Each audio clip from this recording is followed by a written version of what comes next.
आज अपन पढ़ने जा रहे हैं आदर्श और अनादर्श विलयन। आदर्श को इंग्लिश में कहते हैं आइडियल, तो इसको तो कहते हैं आइडियल सॉल्यूशन, और अनादर्श को इंग्लिश में कहते हैं नॉन आइडियल, अर्थात नॉन आइडियल सॉल्यूशन। अब मेरे को कोई कहे कि ये आइडियल है, आइडियल सॉल्यूशन है या नहीं है, तो देखो कोई भी आइडियल या नॉन आइडियल होता है तो उसके लिए कोई न कोई मापदंड जरूर होते हैं। अब इनके लिए भी मापदंड है, उनकी बात करें। देखो किसको आदर्श विलयन कहेंगे और किसको अनादर्श विलयन कहेंगे। आदर्श विलयन ऐसा विलयन जो सभी ताप और सांद्रता पर, सुनना परिभाषा, ऐसा विलयन जो सभी ताप व सांद्रता पर राउट के नियम का पालन करता है। आपने नियम सुना होगा, राउट के नियम का पालन करता है, उसे आदर्श विलयन कहते हैं पहले। और ऐसा विलयन जो सभी ताप और सांद्रता पर, ताप और सांद्रता पर राउट के नियम का, सभी ताप व सांद्रता पर राउट के नियम का पालन नहीं करता है, नहीं करता है, उनसे अनादर्श विलयन कहते हैं।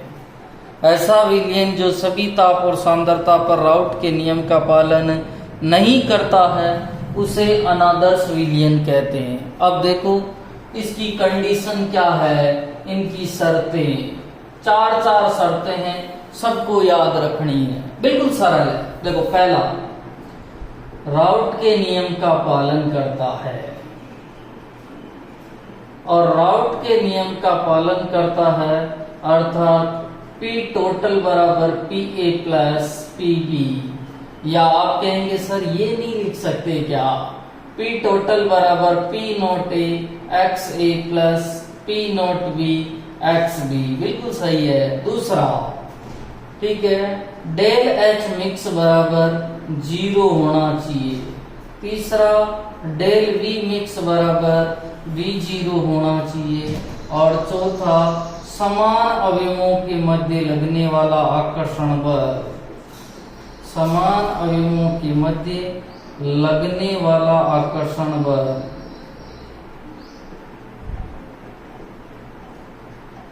बराबर होना चाहिए असमान अवयवों के मध्य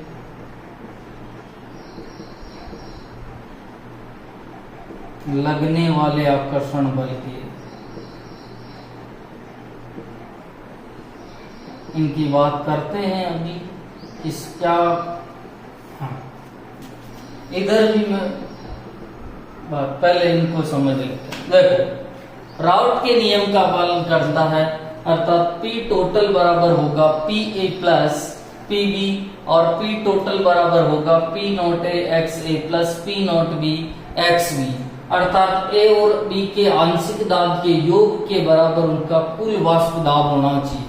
दूसरा, डेल H मिक्स क्या होना चाहिए, 0।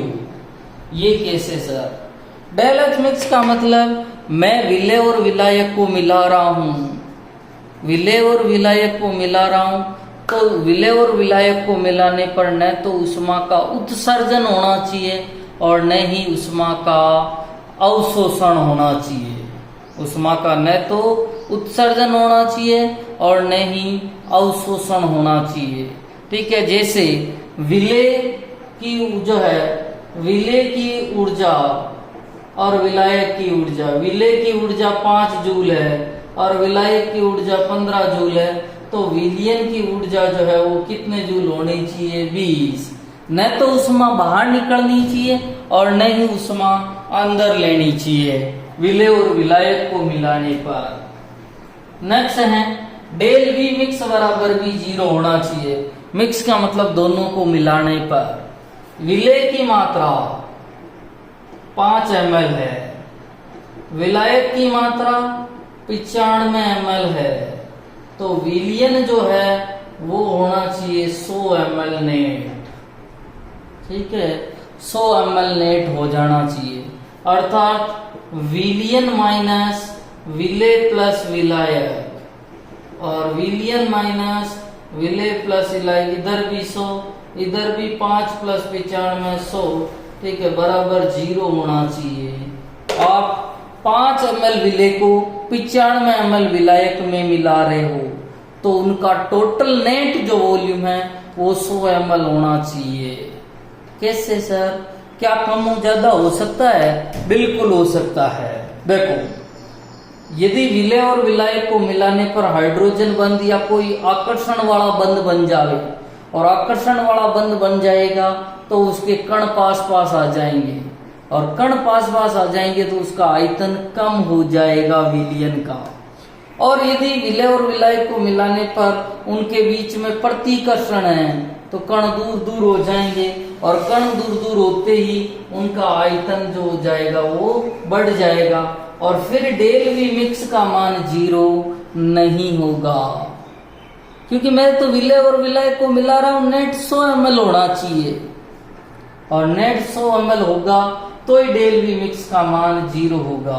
देखो, समान अवयवों के मध्य लगने वाला आकर्षण बराबर होता है असमान अवयवों के मध्य लगने वाले आकर्षण का। जैसे अपन ने विलय को B से माना हुआ है और विलायक को A से माना हुआ है, तो ये तो A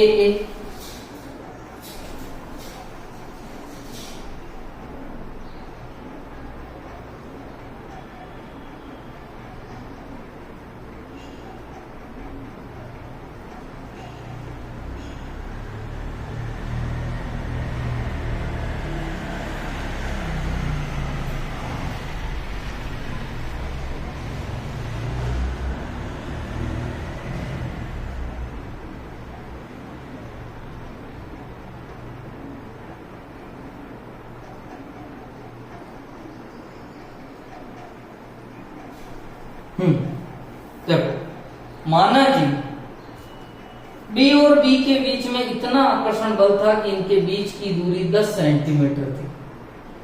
A और A के बीच में इनके बीच में इतना आकर्षण था कि इनके बीच में 10 सेंटीमीटर थी, तो अब भी इतना ही आकर्षण बल लगना चाहिए कि इनके बीच में दूरी कितनी रहे, 10 सेंटीमीटर। और आपको पता है 10 सेंटीमीटर रहेगी तभी तो इनके बीच में आकर्षण बल बराबर रहेगा और आकर्षण बल बराबर रहेगा तो आयतन भी बराबर रहेगा, क्योंकि जो है दूरी कम या ज्यादा होने पर आयतन भी कम या ज्यादा हो जाता है, क्योंकि अपन कहते हैं कि ठोस के कण बहुत पास पास होते हैं, ठीक है, द्रवों के उनके से थोड़े दूर होते हैं और गैसों के तो सबसे दूर दूर होते हैं, तो उनके बीच में आकर्षण बल का फर्क है, ठीक है। तो यहाँ पर दूरी 10 सेंटीमीटर है तो यहाँ भी 10 और यहाँ भी 10 ही होनी चाहिए। यदि 9 या 11 होते ही उनके बीच में बराबर आकर्षण का बल नहीं रहेगा। अब बात करते हैं कि इसकी शर्तें क्या है सर अनादर्श। इसकी शर्त, पहली शर्त यही है कि ये भी राउट के नियम का पालन करता है। कौन से नियम का पालन करता है? राउट के। और राउट के नियम का पालन करता मतलब P टोटल बराबर PA प्लस PB, ठीक है, सॉरी, ठीक है, ये राउट के नियम का पालन नहीं करता है। और P total P note A x A plus P note B x B। दूसरा है डेल H मिक्स बराबर 0। तीसरा है डेल V मिक्स बराबर 0। और चौथा है क्या है? समान अवयवों के मध्य लगने वाला, समान अवयवों के मध्य लगने वाला आकर्षण बल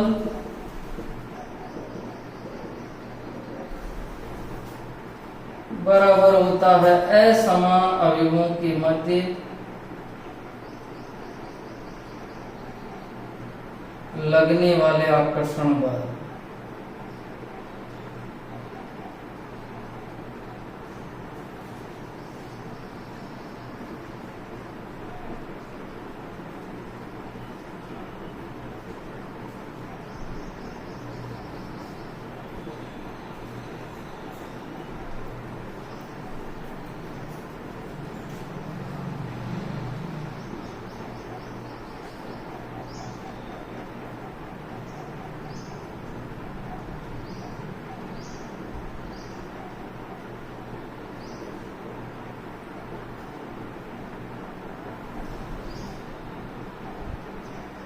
अब की बार देखना यहाँ कोई भी बराबर नहीं होगा,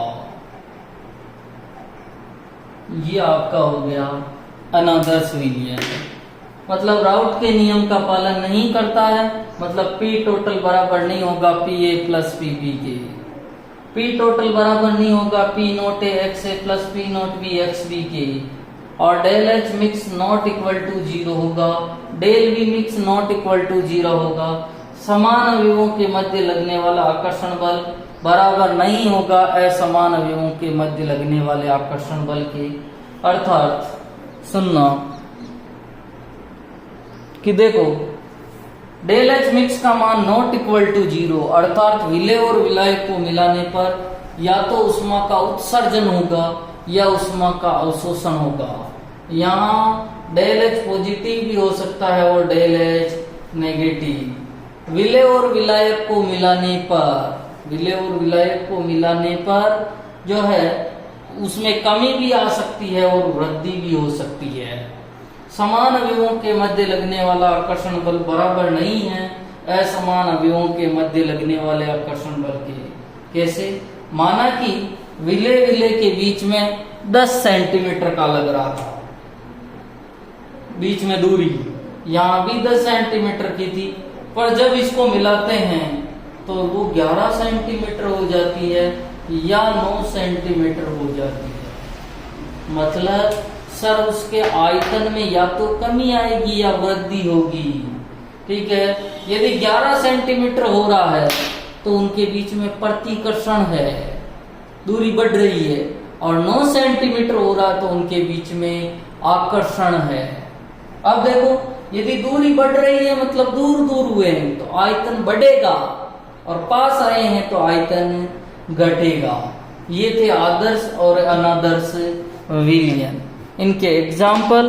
अब देखो अनादर्श विलयन 2 प्रकार के होते हैं, एक धनात्मक वाले और एक ऋणात्मक वाले। इनकी बात कल करेंगे अपन। इनको उतारना, ऐसे ही उतारना।